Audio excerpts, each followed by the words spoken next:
Chemical coordination, रासायनिक समन्वय। रासायनिक समन्वय में हार्मोन्स पढ़ेंगे। हार्मोन्स, हार्मोन्स क्या है? एक विशेष प्रकार का रसायन है, या यूं कहेंगे मानव का शरीर एक विशेष प्रकार के रसायन से, या मानव का शरीर एक विशेष प्रकार के रसायन के द्वारा समन्वित होता है, जिसे हार्मोन्स कहते हैं। हार्मोन्स की खोज स्टार्लिंग नामक वैज्ञानिक ने 1906 ईस्वी में दिया था। हार्मोन्स क्या है? एक विशेष प्रकार का रसायन है जिसके द्वारा मानव की शरीर समन्वित एवं नियंत्रित होते हैं। हार्मोन्स सीक्रेट कहाँ से होते हैं? हार्मोन्स का स्रावण कहाँ से होता है? ग्रंथि से। ग्रंथि के बारे में पढ़ेंगे। ग्रंथि, ग्लैंड्स।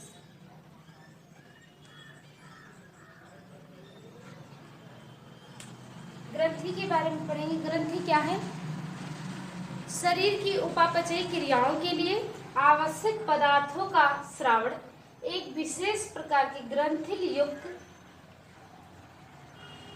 ऊतकों की संरचना होती है, जिसे ग्रंथि कहते हैं। ग्रंथि 3 प्रकार की होते हैं। मुख्य ग्रंथि कितने प्रकार की होती है? 3 प्रकार की होती है। बहिस्रावी ग्रंथि, बहिस्रावी ग्रंथि जिसे एक्सोक्राइन ग्लैंड कहते हैं। Exocrine gland. सेकंड है अंतःस्रावी ग्रंथि, अंतःस्रावी ग्रंथि जिसे एंडोक्राइन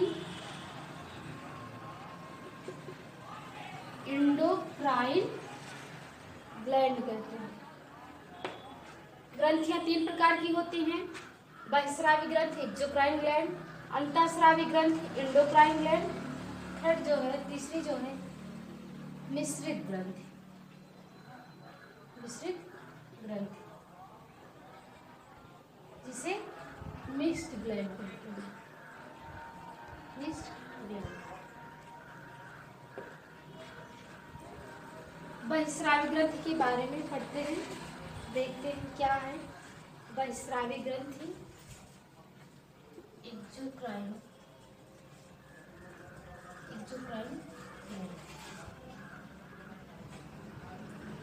बहिस्रावी ग्रंथि।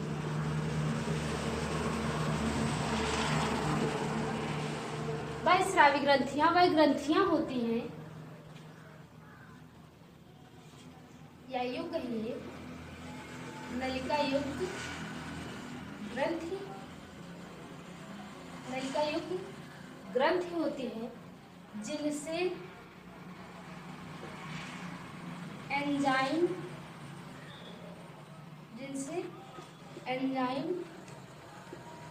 स्रावित होते हैं। बहिस्रावी ग्रंथियां नलिका युक्त ग्रंथियां होती हैं जिनसे एंजाइम का स्रावण होता है। एग्जाम्पल में लार ग्रंथियां, दुग्ध ग्रंथियां जिसे मिल्क ग्लैंड कहते हैं, श्वेत ग्रंथियां, ये सब क्या है? एक्सोक्राइन ग्लैंड, बहिस्रावी ग्रंथियां। बहिस्रावी ग्रंथियों से एंजाइम का स्रावण होता है, जो कि नलिका युक्त ग्रंथि होती है। दूसरा देखेंगे एंडोक्राइन ग्लैंड, अंतःस्रावी ग्रंथि।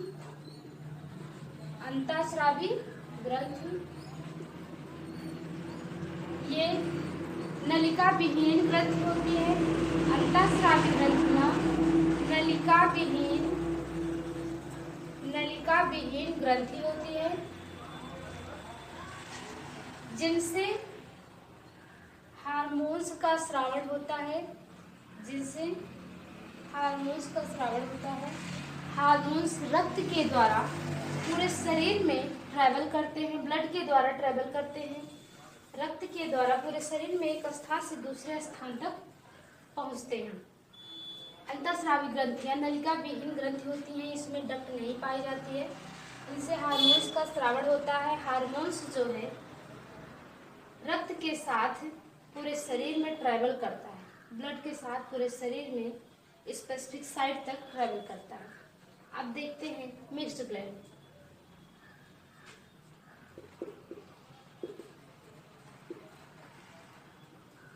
मिश्रित ग्रंथि।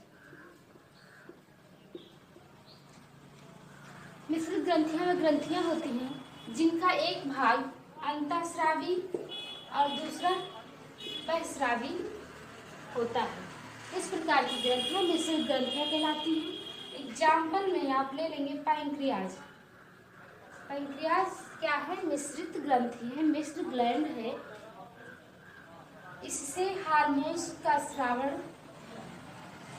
अंतःस्रावी भाग से होता है और बहिःस्रावी भाग से एंजाइम का स्रावन होता है।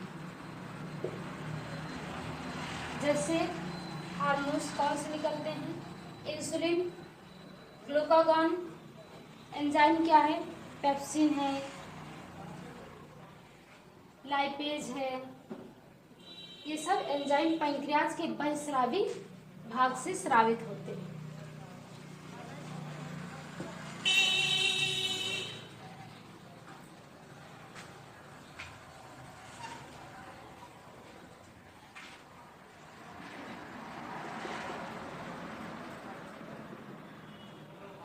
एंडोक्राइन ग्लैंड, अंतःस्रावी ग्रंथियां, अंतःस्रावी ग्रंथि के बारे में डिटेल्स पढ़ेंगे। कौन कौन सी अंतःस्रावी ग्रंथियां हैं उनके बारे में एक एक करके डिटेल्स पढ़ेंगे।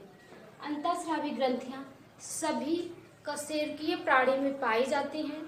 अंतःस्रावी ग्रंथियां सभी कशेरुकी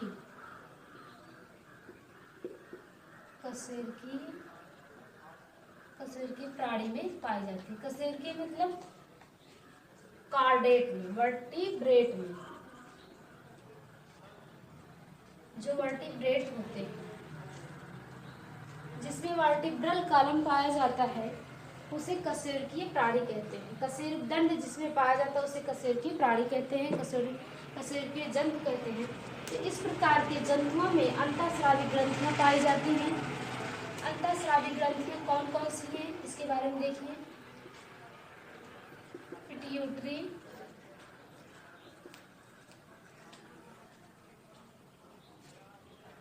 पिट्यूटरी, ग्लैंड जिसे पीयूष ग्रंथि कहते हैं,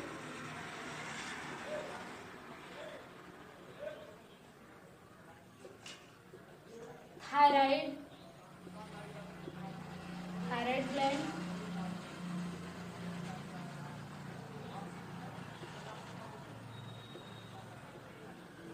थायराइड ग्रंथि, पैराथायराइड,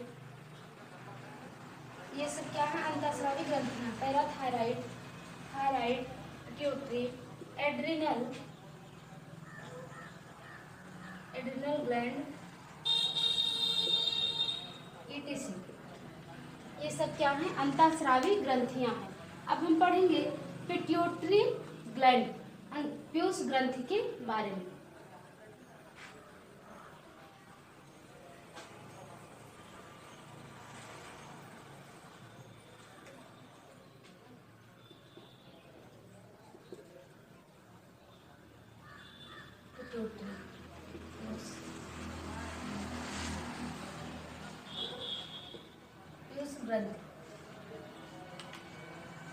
इसकी स्थिति देखेंगे। पीयूष ग्रंथि स्थित कहाँ होती है, इसके कितने भाग होते हैं, इनसे स्रावित होने वाले हार्मोन्स कौन कौन से हैं, इसके बारे में देखेंगे। पीयूष ग्रंथि आपको ब्रेन जब पढ़ाए थे तो जब ब्रेन का अग्र मस्तिष्क में सेरिब्रम प्रमस्तिष्क पढ़ाए थे, उसके नीचे जो दूसरा भाग था डायनसिफेलान,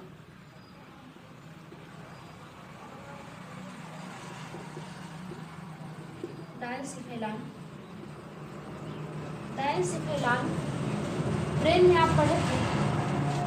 डायनसिफेलान रीजन में हाइपोथैलेमस के नीचे, हाइपोथैलेमस से एक वृत्त से मटर के दाने के आकार की संरचना आप देखे थे, जिसे क्या कहते हैं, पीयूष ग्रंथि।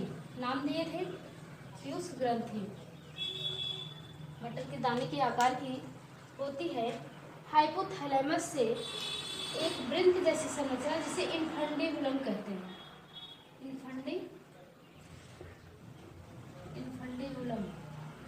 इन्फंडेबुलम कहते हैं, जिसके द्वारा पीयूष ग्रंथि हाइपोथैलेमस से अटैच या जुड़े रहती है। पिट्यूटरी ग्रंथि के दो भाग होते हैं इस तरीके से। एक जो होता है अग्र पिंड होता है, दूसरा पश्च पिंड होता है। पश्च पिंड होता है या एंटीरियर लोब कह लीजिए, anterior lobe, posterior lobe. Posterior lobe, अग्र भाग, पश्च भाग।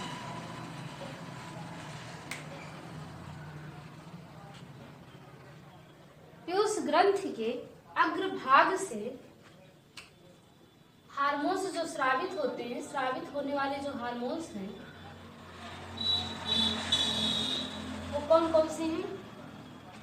जीएच, ग्रोथ हार्मोन, जिसे आप वृद्धि हार्मोन कहते हैं। ग्रोथ हार्मोन जो कि हमें वृद्धि में सहायता देती है। टीएसएस, थायरॉक्सिन स्टिमुलेटिंग हार्मोन, जो कि थायराइड ग्रंथि को स्टिमुलेट करता है। ये अग्रभाग से।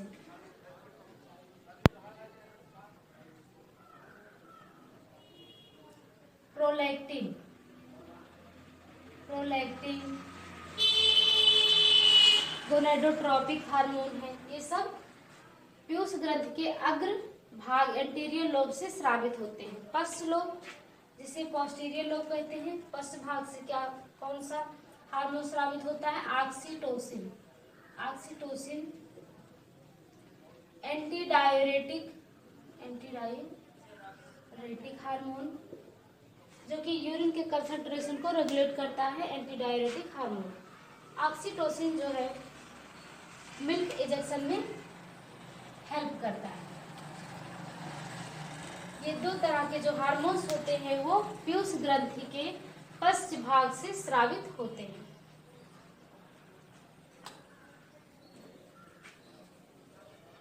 अगले वीडियो में हम आपको थायराइड ग्रंथि के बारे में पढ़ाएंगे। धन्यवाद। आज का टॉपिक कंप्लीट हुआ।